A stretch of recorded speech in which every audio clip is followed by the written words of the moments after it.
joining us.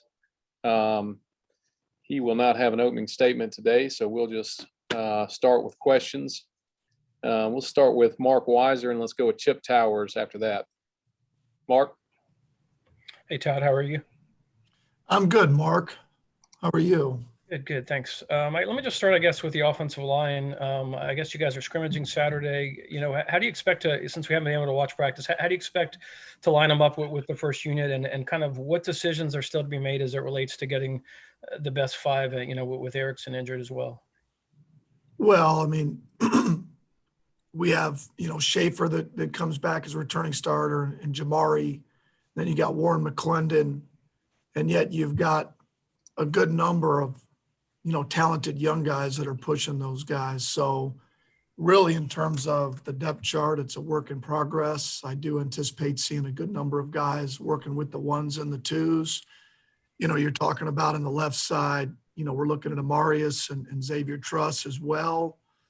On the right side, we've had Tate over there, along with, you got Devin Willick, who's a talented young guy, Owen Condon, who's been here, and you've got, Broderick, who continues to grow. So, the good news is we practice all of them and we rotate them. So I'm excited to get to Saturday and see where we're at. It's, you go all the way through spring and you spend 5 weeks in pads and installing, and guys get to a point they keep developing, and then you have a break. It's really an interesting dynamic in that all of a sudden you got May, June, and July, and you pop back up again. So you've got to get back into working the physical part of it. It's one thing to be the mental, but then the physical part.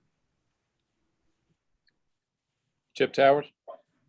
Todd, it's a simplistic question, but, the difference that a year makes, and not only just a year, but obviously last year was a COVID year, but you also have a returning starter at quarterback. I mean, how much of a difference do you believe that makes tangibly in what you're able to do on offense? Well, we're just so further ahead, and, forget even, let's just start with the staff, being together for a year when we do game planning and guys make suggestions and we start talking through things. They get to know me a little bit better, and it makes for a much easier working relationship in terms of those things. Then you go with the players and the terminology, and I think that part of it, missing spring and then the fall, and as I've said many a times, it's the core of what you do football-wise is the same in the NFL, blocking, tackling, doing it better than they do it. But systematically, the way you go attacking people is a little bit different, and that took time. Obviously, the quarterback situation adds to that. And, I feel like a year later, I'm doing it better. I mean, that's what you're paid to do, is to do it better, than you did it last year with the staff, in terms of what we're doing offensively, in terms of how we're coaching our players, and then really honing in on who we want to be. All right, let's go with Mike Griffith and Seth Emerson. Mike? Coach, you have some unique talents there at the tight end position. Can you talk about some of those guys we've heard a lot about? Well, without a doubt. So you've got, Ryan Fitzpatrick, who, played a lot of football for us last year, is probably, in terms of, I wouldn't say the most versatile, but in terms of trust is probably the biggest word with him. With Fitz is you can put him at Y, you can put him in an F tight end, you can flex him out. He's going to be diligent in the way he approaches it, and you can count on him. He's a true bulldog. Then you take, Darnell Washington, who got here, last year, and some of those things we saw later in the year, we hadn't seen early in the year. We don't go live, and when we did, and we didn't get him the ball to be able to see some of that ability. I wouldn't say down the field, but I'm talking about run after catch and some of those things. We knew that he'd be able to cover people up and develop that way, but he's a unique player. I don't really know other than to say he's unique in terms of his size and athleticism, at 6'7", 280. I mean, and ball skills, and can run, and he's only going to continue to get better. I mean, he's only really scratched the surface. Then you got Brock Bowers, who is your consummate F, be able to, you could hand the ball to him if you wanted to. In his high school film, he played some fullback, and in terms of route running and and another guy that's a really diligent worker. I mean, he'll run himself into the ground, how hard he works and runs and competes. And so we're really, really fortunate, to have those three guys in the mix. And then you got Rylan Godey and Brett Seither who are competing for playing time. But those three guys, that's a pretty special room right now that we have with the ability to utilize them and their skill set. Seth Emerson. Todd, in the grand scheme of things on offense, at the skill positions, you've got so much experience coming back, and you want to build on what you were doing with JT last year.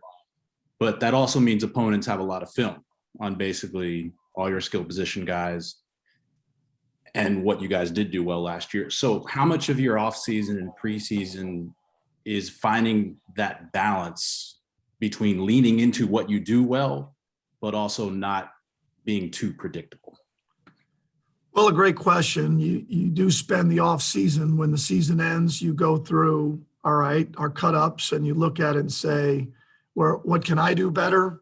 What can the players do better? Where can we put them in a better situation to have success? Because the majority of our players here have a skill set, especially the skill guys, that you can utilize doing something. We just have to figure out what that is and where we can get them in those positions. And then you spend the off season, heading into spring, of evaluating what other people are doing, trying to stay on the cutting edge of what people are doing offensively and utilizing our personnel, which I thought we did a really good job of. But at the end of the day, the teams that are really good on offense do the same things and do it better than they do it. And they tweak some, but they constantly are looking for ways to improve, but they have a philosophy of what they do, and they try to do it better than they do it. So you're right, having the film of what we do and how we do it, it's up to us to mirror our plays up so they can look the same, but appear different to the defense, and put them in run pass conflicts with different ways that you're able to do that. So I'm excited about the direction we're headed and what we carried over from last year. Okay, let's go with Anthony Dasher and then Dean Legge. Anthony. Yep. Hey, Coach, good to see you today. How quickly has Rick Gilbert adapted at wide receiver, and as the OC, what's exciting about the different ways he can be used? Well, I think he's adapted well. He's a special talent because he's in the Brock Bowers mode, and that he's athletic enough to play receiver, but big enough to do some things on the interior. He's a size matchup. He's a run after catch guy. He loves to play the game. So, we're excited that he's part of our program. Dean Legge. Hey, Todd, I guess there have been reporting that Warren Erickson has missed some time. Can you confirm that? And then secondly, have there been any other, significant players who have missed practice time? Well, you guys are going to have to, I appreciate the question, Dean, but all those questions are going to go to Coach Smart, in terms of injuries. All right. Roddy Nabolsi and Vance Levy. Roddy.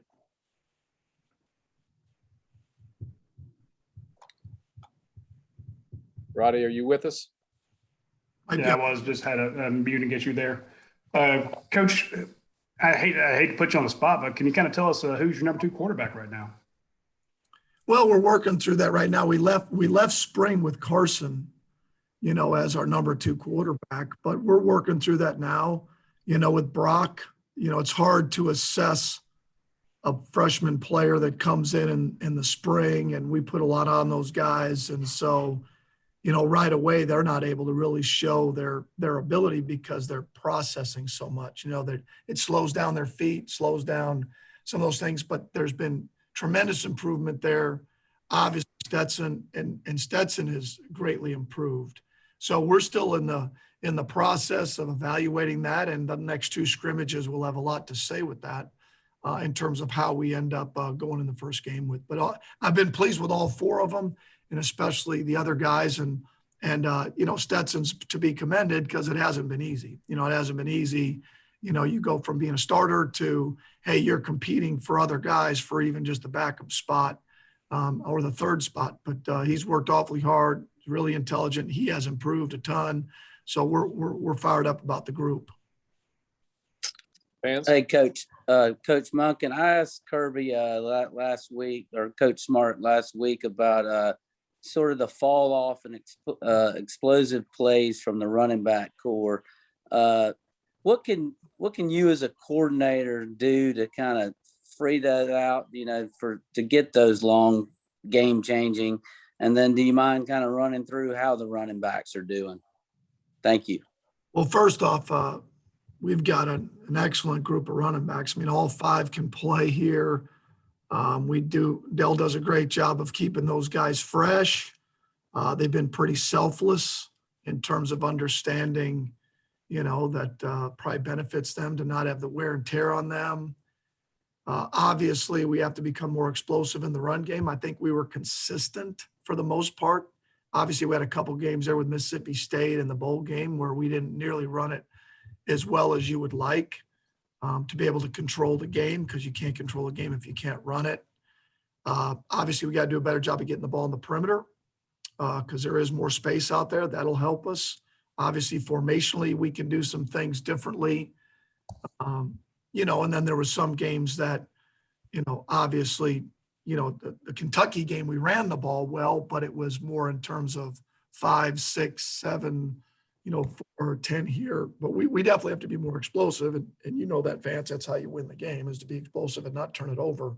So there's a balance. So you're exactly right. We've got to become more explosive in the run game, and we have to do it without having a dual threat quarterback. That'll add to that as well. You don't get at times you may not get the QB draw or the scramble run or the zone read, but that's no excuse. We got good enough running backs. We definitely have to be more explosive. All right, let's go next to Allison Mastrangelo, and then let's go to Jake Rowe after Allison. Allison? Hey, I just had 2 quick questions. One of them, what has been the biggest growth that you've seen in JT Daniels from year 1 to year 2? And then I just have a quick follow-up. The biggest growth, well, maybe I'll have a couple. One is obviously it's different when you come into the season as a starter. I think he's more comfortable with our players. So that, I think the second part is just he's very, very comfortable with the offense and his ability to change things at the line of scrimmage, to be able to do things that's player controlled, which he likes to be involved. And he just has a much greater command of what we want done, which is normal. I mean, it's normal that he came in, had an injury. We were repping a lot of guys, didn't play till the end. As we keep, evolving what we do offensively, he really appears to be in control of what we want done.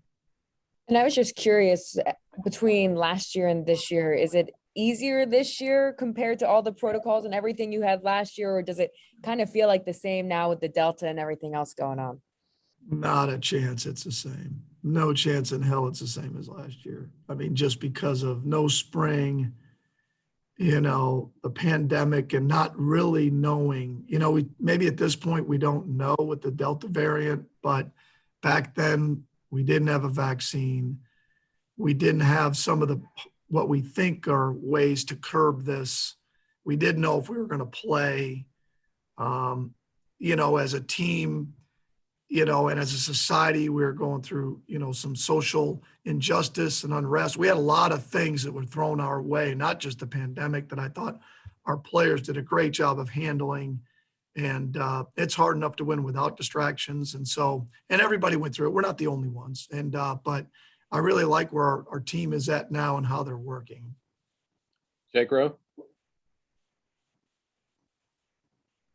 Coach, I want to ask you about the wide receiver position. And, is there anybody, I know losing George there kind of opens the door maybe for more competition and some guys to step up, but is there anybody that's kind of turned your head, any pleasant surprises this preseason, and who might those guys be? Well, Jermaine Burton returns as a starter. You got Kyrus Jackson, as a guy that's coming back. Marcus Roseme coming off injury. Those are the 3 guys coming back that have probably played the most football. A.D. Mitchell, we think it's going to be a tremendous player here. Aryan Smith has a unique skill set, that can really run. He's developing other aspects of his game. He is really quick and twitchy. So he's not somebody that is just a straight line track guy, but he is developing his traits. And there are days, where you see flashes. I think Justin Robinson has improved dramatically. Jalen Johnson's going to add to that group. Lad McConkey's made some plays. So, you lose one guy and it is what it is. The other guys get a chance to step up, and it's why you recruit players that have talent, and you're moving guys around, and we're just trying to find the best combination of guys, of which including, you're talking about Eric and then the tight ends. So, and we have the running backs. We can't forget that we've got some really talented guys to potentially get multiple backs, on the field at once. All right, next up, let's go to Brandon Sudge, then Steve Hummer, please. Hey, Coach, over the spring and early on in the fall here, we've heard a lot of talk from Kirby and JT kind of about the relationship that the two of y'all have had as quarterback and coach. What areas have you been able to see that growth over the offseason in terms of how you guys are able to connect on things and kind of have that relationship, I guess, that is needed to have that success on the field? Well, I think it's time. I think with any relationship, it takes time. I think as much as anything, it's, over time, you get to know each other and, how to get someone to be their best as a player or as a human being. And so it just takes time for him to understand what we want to do offensively, what we need him to do with the team in terms of leading, in terms of being a coach on the field. So I think the biggest thing is just through the time, and then obviously having success. That relationship is tied to success. We're tied together. Let's not kid ourselves. That relationship, the more success we have, the more fun it is. The less success we have, it's not that much fun. So the better he gets and the better I do it, the better the relationship is. And that's everywhere I've ever been. Steve? Yeah, Coach, JT had spoken a lot, or has spoken about working on his mental strength a little bit. How have you seen that kind of translate into his everyday presence there with the team, be it presence in the huddle, his leadership abilities, what have you? You see it. I think, again, I refer back to time. I think it's hard to just jump in there. Really wasn't here in the summer. He's not the starter. He's taking reps. He wasn't fully healthy yet. I do think that's much easier as when you become the starter, you're in front of them all the time. You're the one gathering guys to throw. That is a big part of it. People are gathering guys to watch film, gathering guys to go out to California. You don't do that when you're one of five. That's probably as much as anything is it's hard, to do that when you're not really the guy that stands in front of them. And so I think that's just evolved, over time and his position on this team. Have time for another couple questions. Let's go to Connor Riley and then Lance McCurley, please. Hey, Connor? Todd. JT had said at SEC Media Days, the biggest problem is that there's only one ball to go around. How do you go about solving that problem when you have as many skill players as you've listed so far today?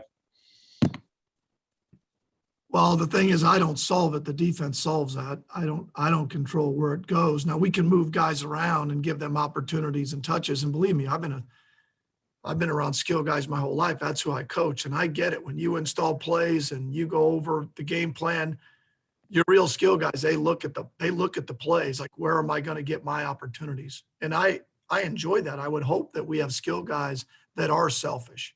I really do. What skill guy would you not want to be selfish and want to touch the ball? It's everything to them to showcase their skill set, but they do have to understand that my ultimate job is to score as many points as we can and not turn it over and win the game.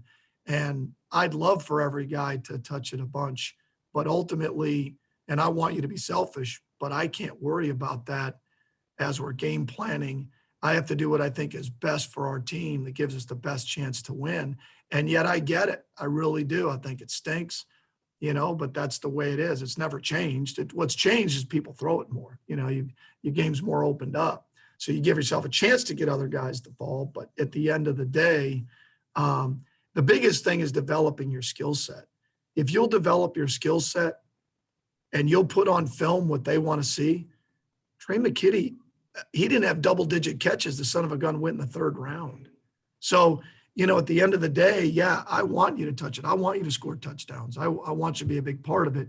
But let's focus on developing of your skill set that's going to translate to the next level, and then doing everything we can in our power to create the best version of an offense we can for the University of Georgia. Lance? Hey, Coach, can you hear me? Yes. Coach, we're kind of shifted to Clemson. They're returning one of the most experienced and best defensive lines in the country without really giving away your game plan. How do you prepare for a unit like that? And it's facing Coach Scott's defense during concussions, does that help too? Well, you broke up a little bit there at the end, but I think what you were saying is the Clemson defense, which obviously, let's start with this. First of all, they've got a tremendous coaching staff. Brent Venables is one of the best in the country. When I was at Oklahoma State, we went against him there, and he was at Oklahoma. They do a tremendous job of creating some conflict, some issues with you offensively. And then they've done a really good job recruiting. And then they've got some real good glue guys that are tough, outstanding football players, and with them returning a good number of players. With that being said, we go up against pretty good defense every day ourselves. So it's not as if, you know, we don't have good players going against us. Now, it may not be the same schematically, and they're going to pose some problems, because just like we will for them, because we don't do it exactly the same, but they will have gone up against good personnel. We'll have gone up against good personnel. And the reality is 8 of the last 14 years I've been in the NFL, and every week you're going up against good personnel, and you better strap it up and be ready to go, because they've got good players and we got good players. So let's go. Well, I'm fired up, you know, to see where we're at. That's why you come to Georgia to play games like this. That's why you come here to play really good people. Let's figure out where we're at, you know, how far we've come offensively. All right, we got time for one more. Davis Baker, you want to round us out? Yeah, thank you. Hey, Coach, just now that Zamir and James are both veterans in this program, have they been more vocal this camp period? And what are each of their individual leadership styles like? Well, neither of them are vocal. So at least not around me. Now, maybe that's just because I'm 55 and they don't feel like anything to say to me. But the reality is they're not vocal players. But those two dudes, man, they work their rear ends off, man. You come anytime you guys ever, if you would ever have a chance to come watch our workouts in the off season, those two guys go against each other. Man, I'm telling you, they challenge each other, and the whole running back room does. But those two guys, if you asked our players to the core, and Jermaine Burton said it the other day, we were doing some gassers, and all he did was go over there and run with James just to be around James, because it forced him in terms of his work ethic, how he competed. You challenge yourself against the best players in the room to find out where you're at. And that's not easy. You know, it's not easy. It's much easier to pick out someone that you can beat every time, that you look better than, those kind of things. But ultimately, it's those guys do it every single day. And you know what? I rarely walk on the field and see those two guys without a smile on their face, without an unbelievable disposition of loving football and their teammates and the University of Georgia. It's so much fun being around those two guys. And I'm excited to see them play this year as much as I was last year. Coach Monken, thank you for your time today. Thanks for everything.